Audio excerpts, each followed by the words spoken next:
Hey. Sorry. I was just staring off in thought for a minute. Pakachu. Yep. So it's October 22nd, 2020.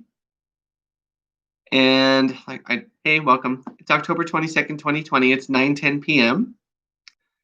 My name's Jarrett Casey, Jarrett Earl Casey.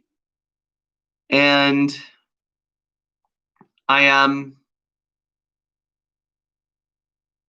I just finished watching the presidential debates. So that was kind of cool. Um, it was interesting for me. Um, I think it was a little difficult to see them kind of squabble back and forth. I know that happens in debates, and but I think they did a great job both maintaining their composure and remaining quiet while the other one answered. Me, I didn't remain so quiet. I did it first, and then of course I started responding to things in my head, and the kids started saying things, and then I was responding to that, and I kept trying to be quiet, but I guess I'm just gonna have to practice that. I just didn't realize anything. So I did feel heartened though to see them both. I feel like they're both good people, and I care for both of them, and that made me feel more comforted to just see them. And I'm already feeling like a little weaker right now, just by feeling alone again. But that's okay. And yeah, it was. I definitely feel more comfortable with, not more comfortable with. I was already comfortable with my vote for Vice President Biden, but I do feel affirmed. I'm like, okay, yeah, no, I felt like that was the right vote for me and for the country. And I wish no ill will upon anyone in the Trump campaign or Trump administration or anything. But I know that they've had a really difficult year. I can only imagine. Um, just yeah. So, anyways, I don't want to sit and talk politics. So I was on my way to go to a dance class at Vasa. Actually, there's a Thursday nights at 7, a Thursday night hip hop class that I go to sometimes. So I was on my way to that, and I got the reminder from my calendar that the debate was coming up, and I thought, oh my gosh, should I keep going to the dance class or should I go back home and watch the debate? And I thought, well, I haven't watched one yet. Because I've been trying to avoid politics a little bit in my head.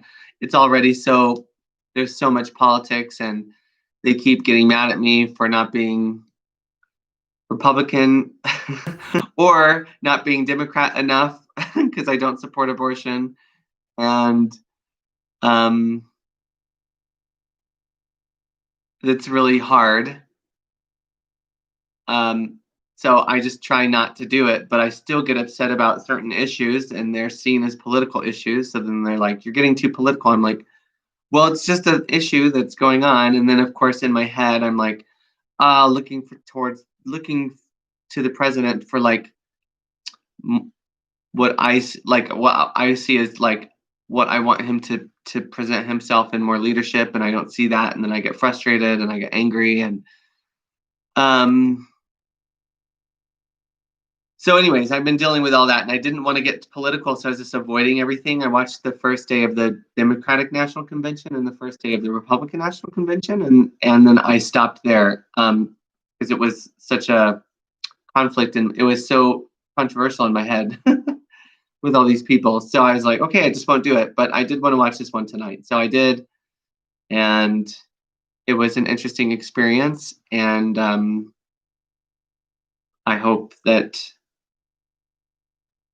everybody that watched it got something out of it from either one of the candidates, and that they are motivated to go vote, because that's the most important thing, that we all vote and have our voice heard and have our say in the future of this country. And so I encourage, if you're listening to this, to go out and to vote and make sure if you can do early voting or you can mail in your ballot. I did a drop-off ballot, or you can just show up on election day. That's always fun. It's the energy of voting and always makes you feel really patriotic. That's how it's always felt for me. It's hard to skip that and do the drop-in ballot, but I thought, it opens up those. This is an important election, and there can be long lines, and so that makes it a little bit shorter for someone else to wait to vote. So I can do it. So I decided to do that. But anyways, that's about it. So today was interesting at work. I learned a lot more. I did still find it a little difficult to focus on a couple things. It's hard because I feel like while I'm working, I'm connecting to people and they start talking and I get caught up in their conversations. And it's hard. I keep telling the people in my head, I'm like, I probably shouldn't be working. I don't think I'm supposed to be working, but I've got to make money and pay my bills. And so I'm working. So,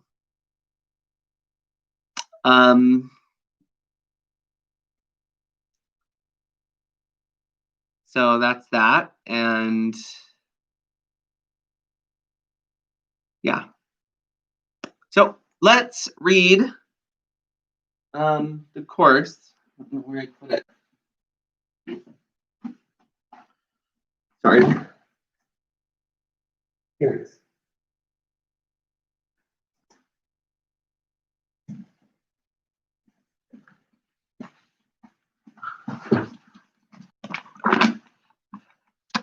Somebody just said, I definitely look way skinnier than I used to be. Well, I've lost some weight. I'm doing this new thing. I've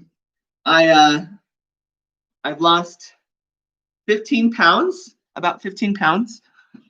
Well, after I left Michael's house in 2017, I was 152 when I checked in, and I was like 160 something when I left. And by the end of that December, 6 months later, I was 215 pounds. So I was like, just really fat. So then last year, so I lost some of that and I was down to about 190, 195 last year. And then this year, I've just been able to, even from the spring, I've just been eating more healthy and going to the gym more often. So I'm down to about 180. So I feel really good about that. I haven't been on a fad diet of any sort. I just eat way less meat. I'm eating meat very sparingly. Because I'm not LDS, but I do think, and I do drink coffee and tea, but I thought the word of wisdom was really smart in recommending we eat meat more sparingly, especially as the planet has so many more people.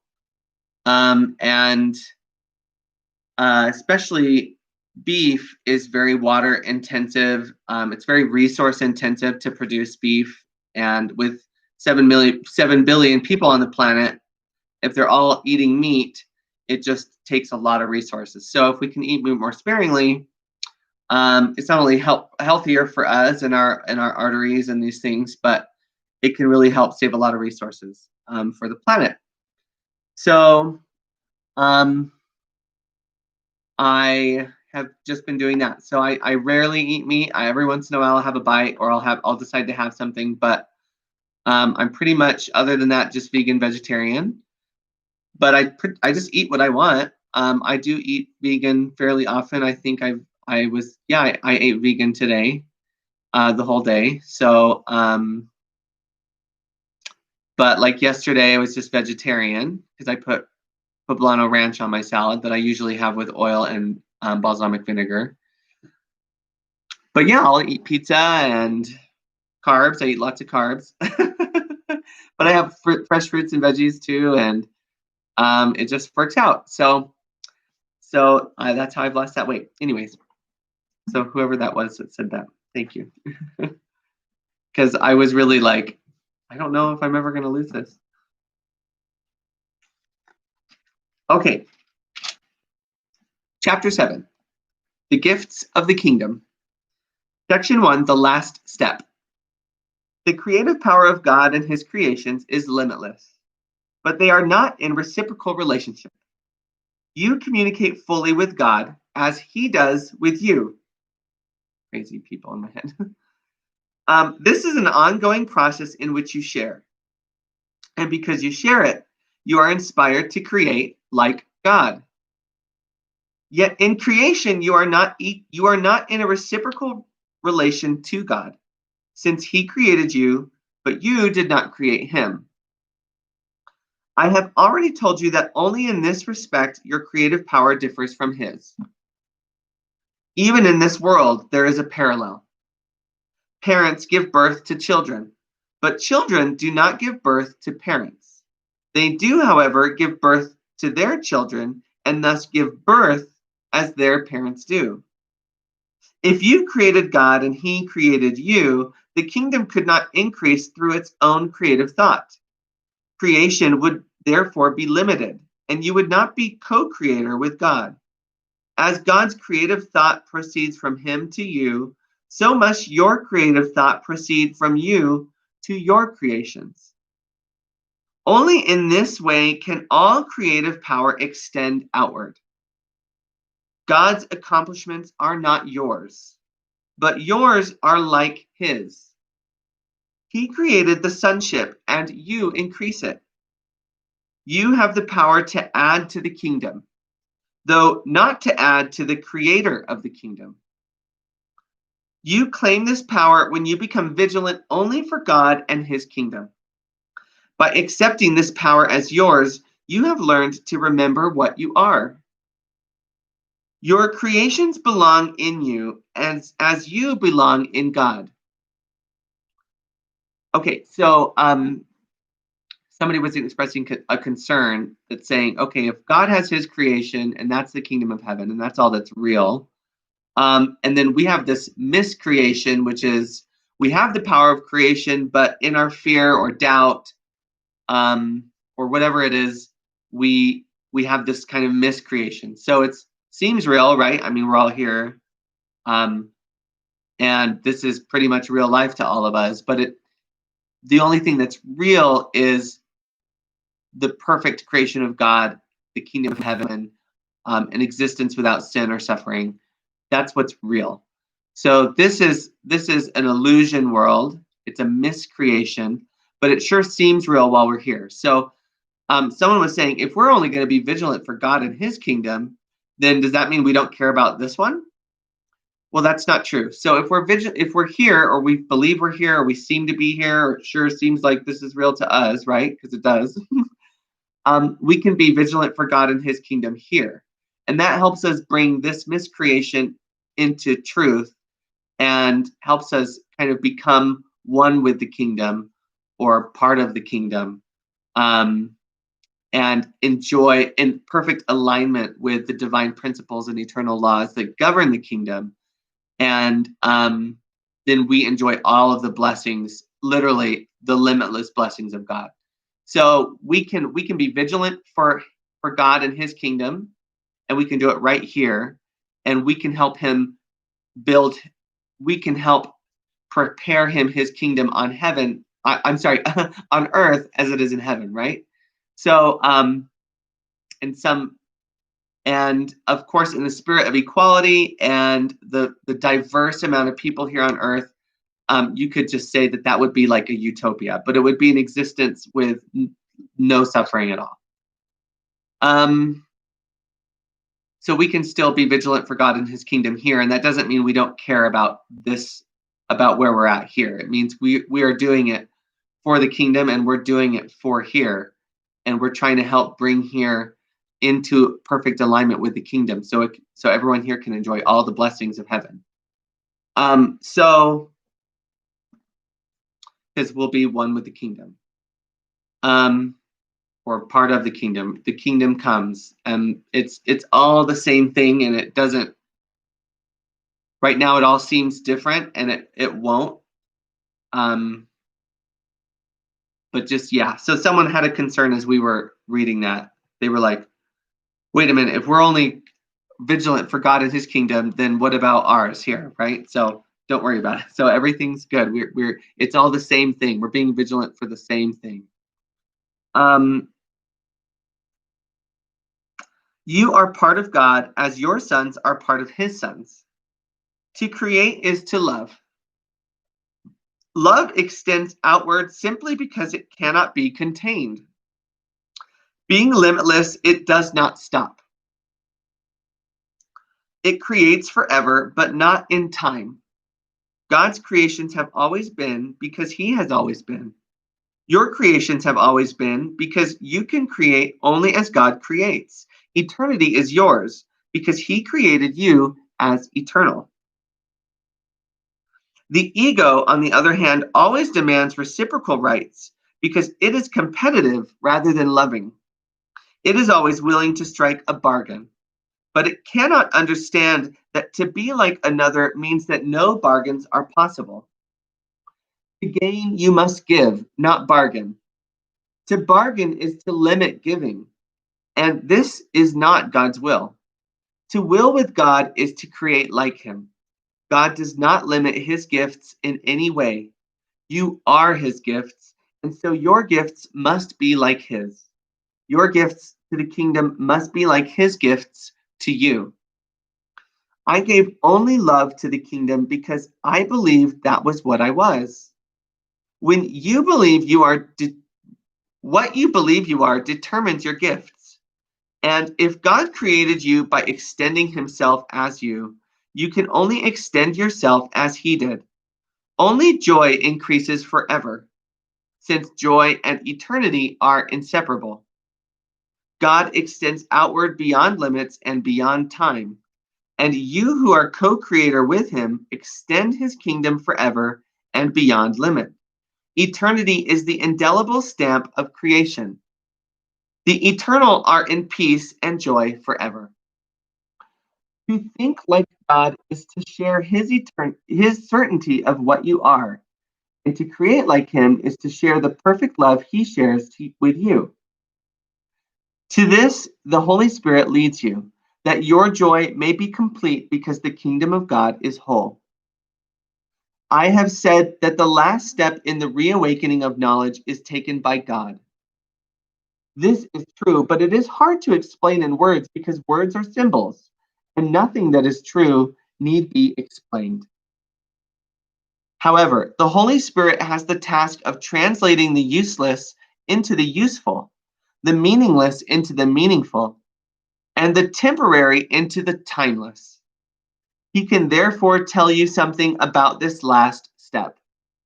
God does not take steps because his accomplishments are not gradual. He does not teach because his creations are changeless. He does nothing last because he created first and for always. It must be understood that the word first is applied to him, that as applied to him is not a time concept. He is first in the sense that he is the first in the Holy Trinity itself. He is the prime creator because he created his co-creators. Because he did, time applies neither to him nor to what he created. The last step that God will take was therefore true in the beginning, is true now, and will be true forever. What is timeless is always there because its being is eternally changeless. It does not change by increase because it was forever created to increase. If you perceive it as not increasing, you do not know what it is. You also do not know who created it. God does not reveal this to you because it was never hidden. His light was never obscured because it is his will to share it. How can what is fully shared be withheld and then revealed?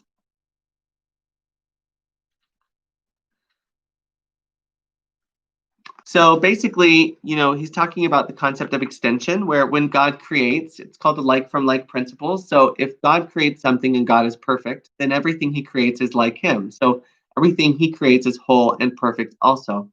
So God has extended himself into his sons, or for this, if you want, you can just say God's perfect son, who's Jesus Christ. God has fully and wholly completed himself, extended himself into Jesus Christ. So Jesus Christ has all of the full powers, not powers, but the limitless gifts and blessings of creation. Now, God has other sons too, and you can think of the prodigal son, and we're all part of the prodigal son. We are all the prodigal son. Also has had the fullness and completeness of creation and perfection of creation extended to him. Now, to receive something, you have to give it away. So just because we all have the full perfection of creation available to us, the reason why we're not experiencing it is because we don't offer it to one another. We don't want it for one another. We keep wanting to punish one another, or it's for us and not for you, or like we're right and you're wrong. And so while we continue having those fights, we'll never experience the fullness and richness and abundance and pure, perfect joy of limitless creation. So as we move towards truth and as we stop fighting and having conflict, as we start opening up and loving one another and seeing each other more truly and more equally, and actually wanting the kingdom of heaven for one another, for everyone, and expressing that and weaving that into what we do, into our businesses, into our schools, into our conversations, our interactions, our thoughts, our relationships, then we start to receive more and more of the fullness of the blessings of creation. So, and then until we fully step into our light and we're a full extension of God, we become one completely holy and completely perfectly with him and all of his creation, which is the same thing because we are also his creation. We just right now, we're not in a full awareness of being his creation. We're here in our miscreation because we've strayed from the trueness of creation. So all we have to do to bring it back is start treating each other more lovingly, shift the world into love, let go of our judgments and our punishments and our grievances and our blame and our shame and our guilt and our anger and our conflict, and just practice forgiveness and know that the universe is on our side, and life is good, and that God will truly never leave us. We are the ones standing in our way. And we can do all that. We can start all of that right here in our mind by more fully and wholly, lovingly accepting one another, by trying to really give each other affirmations. And this is really hard. Like even just this morning, I was so upset. I was talking about space travel. We were talking about how time travel is for space travel. It's not to like stay right here and go back 30 years and then be here in 30 years ago. It's to be up in space and to set a destination and then time travel so that you appear there, almost instantly. So you can time travel 3,000 years and then you're 3,000 light years forward and you're almost at your destination. So you don't have to actually go 3,000 years to get somewhere. So that's what time travel is for. And so we were talking about that and the approach to planets and kind of what they look like. I was explaining that you can set an approach. This is, just a concept or whatever, but you can set an approach for somewhere 100 light years away for 99 years and 9 months. And so you would time travel the 99 years and 9 months. You're 3 months away from the planet, but you slow down your approach. You don't even time exists. not separately, but so you travel the distance and then you enter into their timeline. So you can set it for where you're going basically forward in time to get there, but backward in time as they're experiencing it. So then when you approach the planet, you see an ancient version of the planet. And for that 3 months that you're approaching, it's like a time lapse. So you're still traveling through time, through their time now, very quickly. So you haven't just stopped. You were going, you fast forwarded 99 years and 9 months, and now you're just going really, really fast. And you get to see the planet grow and evolve and change and all the ice ages and stuff as you approach for that 3 months until when it's finally over, you see the current state of the planet. So you're basically seeing the entire evolution of the planet as you approach. So you'd say, how would I know that planet was there when I set course for it if I just watched the entire planet be born and go through an entire evolution? But because you exist outside of time and space, you already knew it was there. You just set your destination. Even though you're in one time, you know from knowledge that exists outside of time exactly where it is and when to set your course for. You travel through time, and then you time travel on your approach, and you get to see the birth of and evolution of the entire planet as you approach. And then you arrive exactly when you're supposed to arrive.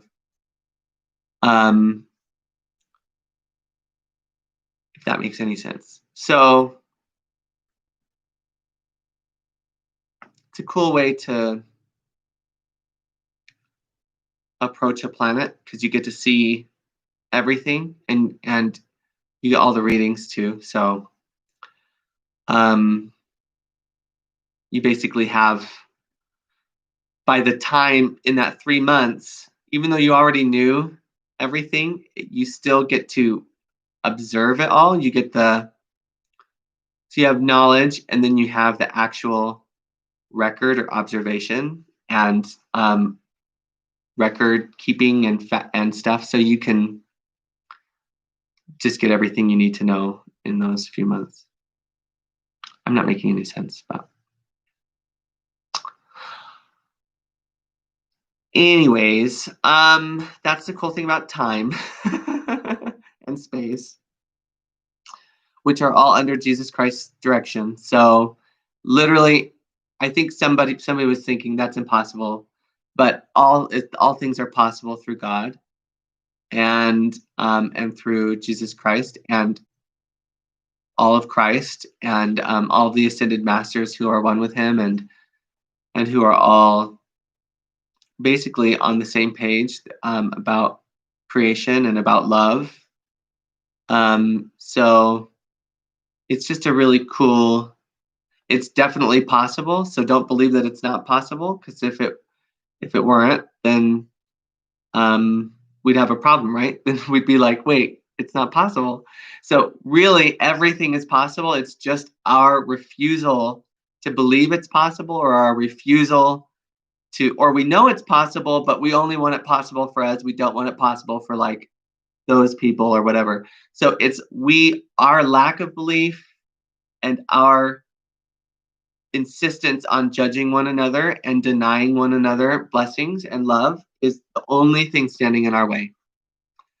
If we can just remember to believe that all is possible through him and stop judging and punishing one another, then literally our existence, our future is literally limitless. It's unending love. So that's something that I invite everyone to do and to just start believing in. And it's harder than it seems, especially in scary times like this, or if you're alone, or you feel a lot of it's emotional. We feel rejected, we feel wronged, we feel persecuted, we feel threatened, and so we still exist in fear. And so it's really helpful to reach out to one another and say, hey, like literally, we're here for you. We love you so much. You are not threatened. You are not alone. You know, you're safe. We love you so much. You want to make sure that people are safe. So definitely don't ever hurt people, no matter how much you think you hate them or no matter how bad you think they are. Never, ever, ever hurt people. If someone, I mean, honestly, just have them brought into correction. Do something to. I mean, if they're really out there doing bad things, then just make sure that they are. Ew. Incarcerated. Is that the word I was looking for? Someone said a different word. Anyways, and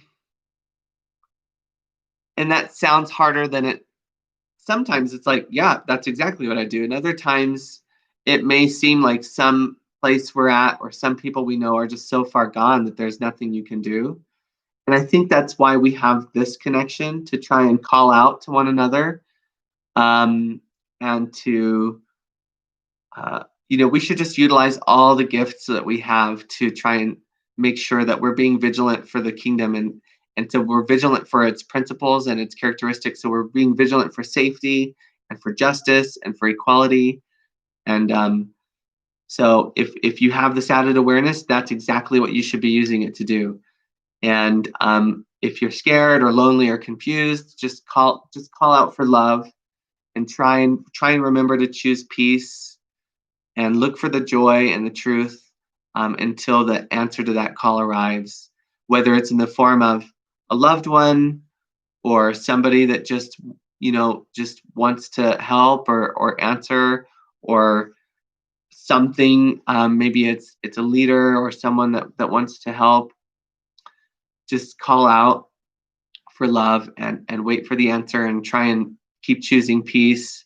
But don't ever stop being vigilant for the kingdom and for equality and for justice and for freedom. But this is something I very much struggle with. So I'm like talking to myself right now because I have a really hard time. Oh, anyways, we were talking about time and time space travel, and I got really angry because I thought,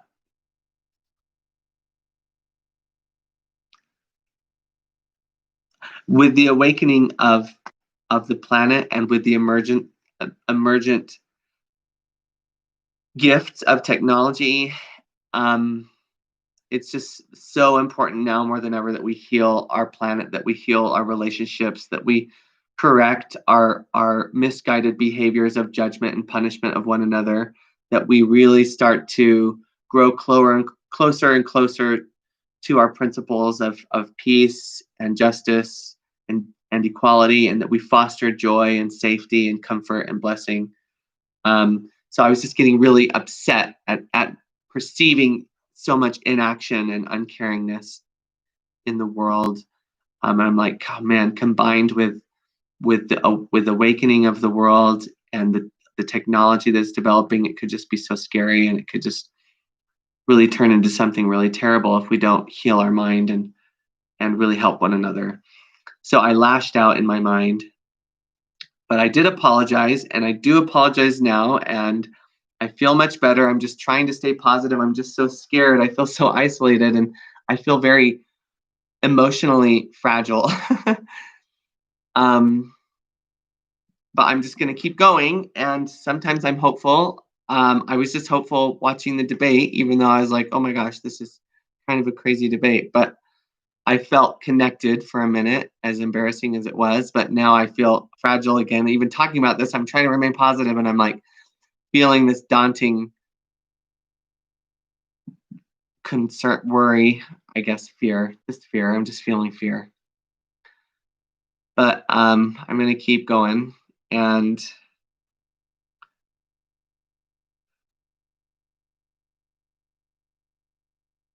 that's it. So blah, blah, blah, blah, blah. I'm a yada, yada, yada. I just talk, talk, talk. I love you so much. I'm going to bed. It's 9:44, October 22nd, 2020. Love you, mean it. All right, bye, guys. Or one person.